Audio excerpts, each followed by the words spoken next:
यावर्षी खरं तर कोकणात हापूस आंब्याचं पीक कमी आलं आहे आणि आता या हापूस आंब्याच्या उत्पादकांसमोर किंवा आंबा बागायतदार आहेत त्यांच्यासमोर एक नवं संकट उभं टाकलं आहे. ते म्हणजे कर्नाटकचा हापूस आंबा मार्केटमध्ये विकायला येतो आहे आणि हापूस आंबाच्या नावावरच खरं तर हापूस या शब्दालाच GI मानांकन मिळालेलं आहे आणि तरीसुद्धा हापूस या नावाचा वापर केला जातो. या संदर्भात बोलण्यासाठी मी आता देवगडमध्ये आहे. ज्या देवगडमध्ये हापूस आंबा पिकतो तिथले विद्याधर जोशी आपल्यासोबत आहे. मला सांगा, खरं तर GI मानांकन मिळालेलं आहे हापूस या शब्दाला, तरीसुद्धा हापूस या शब्दाचा वापर केला जातो आहे आणि हापूस म्हणून कर्नाटकचा आंबा मार्केटमध्ये मोठ्या प्रमाणात आला आहे.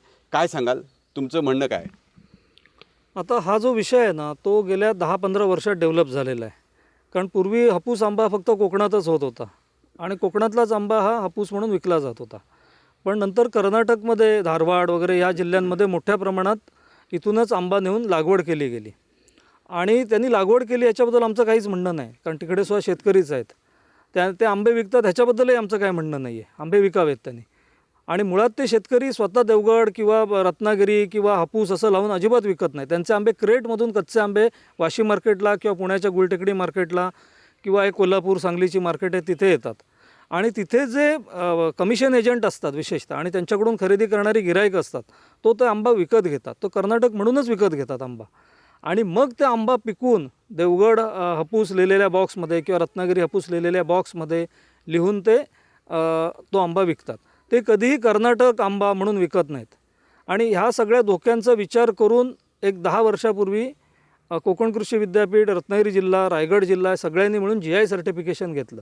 ते मिळवण्यासाठी सुद्धा खूप वर्ष आम्हाला झगडायला लागलं आणि तो GI ॲक्ट आहे आणि त्या ॲक्टने आम्हाला आमचं एक प्रोटेक्शन झालेलं आहे की हापूस या शब्दावरच आम्ही मालकी घेतलेली आहे. त्यामुळे हापूसचा वापर या 5 जिल्ह्यातले शेतकरीच करू शकतात. त्याच्यासाठी GI सर्टिफिकेट पण शेतकऱ्यांनी घ्यायचं असतं आणि ते इलिजिबल फार्मर असतात की ज्याची बागायत इथे आहे या 5 जिल्ह्यांमध्ये त्या कोणत्याही शेतकऱ्याला GI घ्यायला तो पात्र असतो. त्यामुळे हाच एक त्याच्यामध्ये एक महत्त्वाचा विषय असतो. नक्कीच GI मानांकनसुद्धा मिळालेलं आहे. मात्र तरीसुद्धा मोठ्या प्रमाणात जर बघितलं तर कर्नाटकचा हापूस आंबा हा मार्केटमध्ये आलेला आहे. काल याच दोघांनी जे हापूस आंबे अशा पद्धतीने विकले जात होते ते पकडले होते आणि त्यांच्याकडे तो बॉक्ससुद्धा आहे. मला सांगा, हा बॉक्स जो आहे त्याच्यावर देवगड हापूस असं सुद्धा लिहिलेलं आहे आणि तुम्ही हे आंबे होते ते ओरसरगावच्या मुंबई गोवा महामार्गावर जे विक्रेते होते त्यांना तुम्ही पकडलं. काय सांगाल, कशा पद्धतीने तुम्ही त्यांना आधी पहिलं ओळखलं की हा हापूस नव्हता? खरं तर ओसरगाववरनं येत असताना त्या ठिकाणी जे हायवेवर स्टॉल लागलेले आहेत, गेले कित्येक दिवसापासून आमच्याकडे तक्रारी येत होत्या की या ठिकाणी कर्नाटकचा आंबा विकला जातो आहे. आम्ही काल गेल्यानंतर संयमाने त्या लोकांना विचारलं की हा आंबा कुठला आहे, काय आहे, आणि त्यानंतर त्यांनी तो देवगडचाच हापूस आहे, आम्ही गिराईक म्हणून त्यांच्याकडे गेलो होतो, हा आंबा विकत घ्यायचा ह्या हिशोबात आम्ही त्यांच्याशी बातचीत केली. त्यानंतर आमच्याच एका कार्यकर्त्यांनी ह्या बॉक्समध्ये इथे जे वरती जे खड्डे असतात बाजूचे त्या खड्ड्यातनं आम्हाला कर्नाटकचं अक्षर दिसलं आणि म्हणून तो बॉक्स आम्ही खोलून बघितला तर त्यात ही आपण बघू शकता कर्नाटकची रद्दी आहे. आणि ही रद्दी पकडल्यानंतर त्यांनी सांगितलं की आम्ही विचारलं तुम्ही हा आंबा कोणाकडनं घेतात त्यांना फोन करा. त्यांनी त्या व्यापाऱ्याला फोन लावला. त्यांनी सांगितलं ह्या वेंगुर्ल्याच्या की ह्या काही दिवसात मी त्यांना आंबा दिलेला नाही आहे.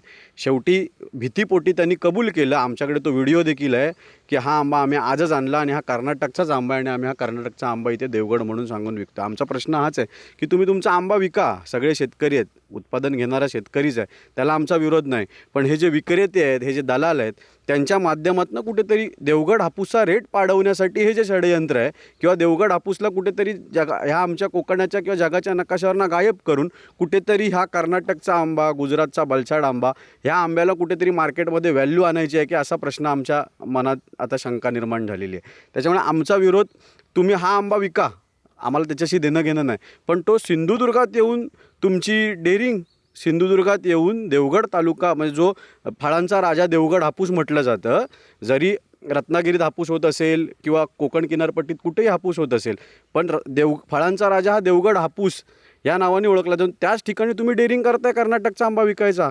म्हणजे यात देवगड तालुक्यात काही दिवसापूर्वी फूड अँड ड्रगच्या काही अधिकाऱ्यांनी येऊन कारवाई केली की तुम्ही हा आंबा कसा पिकवलात, त्याची क्वालिटी काय आहे ते तुम्ही हे चेक करायला आलात, पण तुम्ही कर्नाटकचा आंबा विकता त्याच्याकडे तुमचं लक्ष नाही. म्हणजे प्रशासनही कुठेतरी यात जबाबदार आहे. नक्की. माझ्यासोबत संघटनेचे अध्यक्ष आहेत ढोके, यांच्या हातात सुद्धा 2 आंबे आहेत. हा देवगड हापूस आहे आणि हा कर्नाटक आंबा आहे. मला सांगा, हे जो 2 आंबे आहेत तुमच्याकडे, कर्नाटकचा आहे, देवगडचा हापूस आहे, कसे ओळखावेत ग्राहकांनी? साधारण हा जो आंबा आहे हा खाली असा लांब आलेला आंबा आहे आणि हा देवगड हापूस जो आहे हा गोल आंबा आहे. म्हणजे याची साईज जी आहे गोलटी आहे साईज आहे आणि साधारण देवगड हापूस जर कापला तर हा केसरी रंगामध्ये येतो आणि देवगड हापूस जरी आपण सहज कापून खाल्ला तर 10 ते 15 मिनिटानंतर सुद्धा आपण हात धुतले साधारण आणि स्मेल घेतला तरी तो स्मेल जात नाही, तसाच राहतो. परंतु हा जो आंबा आहे ह्याला अजिबात स्मेल वगैरे असं काही राहत नाही. म्हणजे कर्नाटक हापूस जो आहे त्याला काही नाही. पण ही नैसर्गिक देण आहे की जो देवगडच्या या मातीत किंवा या वातावरणात जो होतो तो प्रॉपरली म्हणजे फळांचा राजा. जरी कोकण किनारपट्टीवरती हापूस आहे सगळीकडे, पण एक प्रॉपर ब्रँड म्हणून जो ओळखला जातो हा देवगडचा हापूस ओळखला जातो. नक्कीच आपण बघताय हे 2 आंबे आहेत. हा देवगडचा हापूस आहे आणि हा कर्नाटकचा हापूस आहे.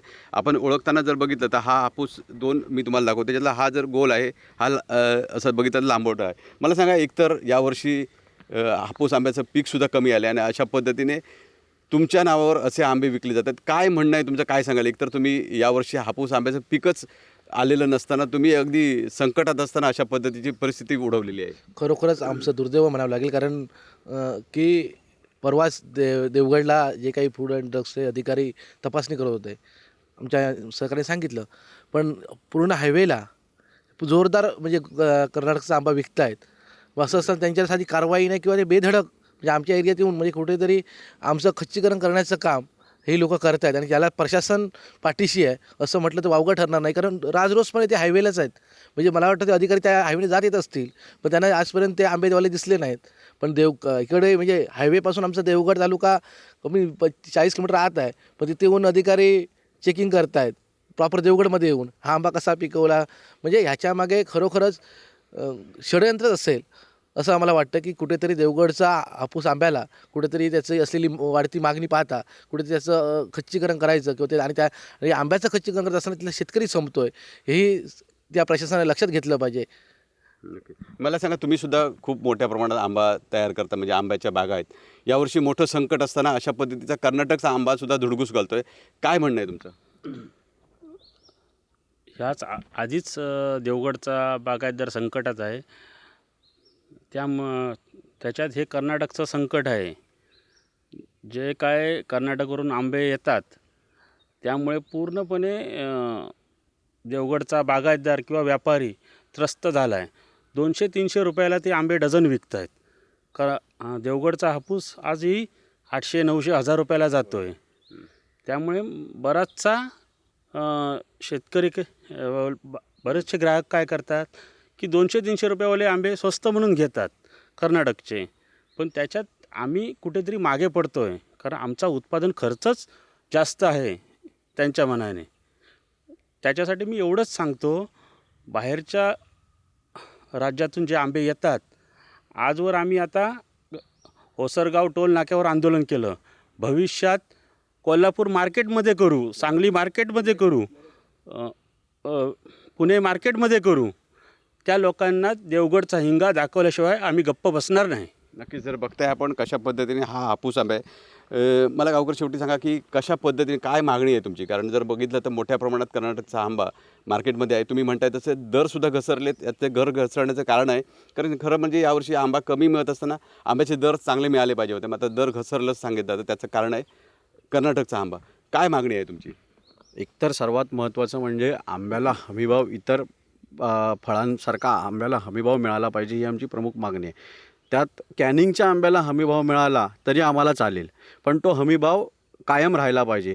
परंतु झालं आहे असं की कर्नाटकचा आंबा जो आहे हा पूर्णपणे किलोवरच विकला जातो.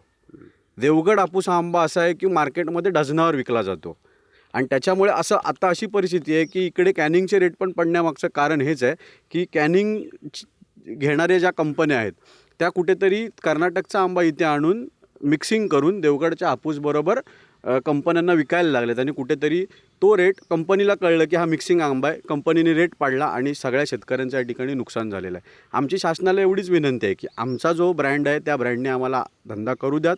आमच्या ब्रँडला कुठेही धक्का न लावता बाकीच्या शेतकऱ्यांना जो धंदा करायचा त्यांनी तो करावा. आणि आत्ता जे संकटात शेतकरी आहेत त्यांना शासनाने कुठेतरी ह्या कर्जमाफी दिली पाहिजे आणि जी 5 लाख हेक्टरी आम्ही आंबा बागायतदारांना नुकसान भरपाई मागतोय ती कुठेतरी दिली पाहिजेत. तुमच्याकडे मोठे मोठे उद्योग आणायला या ठिकाणी पैसे आहेत, पण शेतकऱ्यांना द्यायला पैसे नाहीत. शेतकरी जगला तर पुढे पुढची पिढी जगेल, पुढे चांगला नागरिक घडेल. त्यामुळे शेतकऱ्यांवर कुठेतरी अन्याय न होता या राज्यकर्त्यांना हात जोडून शेतकरी म्हणून विनंती आहे की त्यांनी कुठेतरी आंबा बागायतदारांना न्याय दिला पाहिजे. खरं तर बघितलं तर सिंधुदुर्ग जिल्ह्यामध्ये म्हणजे जर बघितलं तर या बेल्टमध्ये 40,000 मेट्रिक टन हा आंबा तयार होतो. मात्र यावर्षी संकट आहे, आंबा म्हणावा तसा तयार झाला आणि त्यामुळे 5,000 मेट्रिक टनसुद्धा आंबा तयार झालेला नसताना अशा पद्धतीचं नवं संकट आंबा व्यापाऱ्यांसमोर आहे, आंबा बागायतदारांसमोर आहे की कर्नाटकचा आंबा यावर्षी जर बघितलं तर मार्केटमध्ये धुमाकूळ घालतो. त्यामुळे जर बघितलं तर खऱ्या हापूस आंब्याचे दर आहेत ते उतरलेले आहेत. त्यामुळे खरी तर शासनाने आम्हाला मदत करावी अशा पद्धतीची मागणी इथले आंबा बागायतदार करतायत. विकास गावकर, TV9 मराठी, सिंधुदुर्ग, देवगड.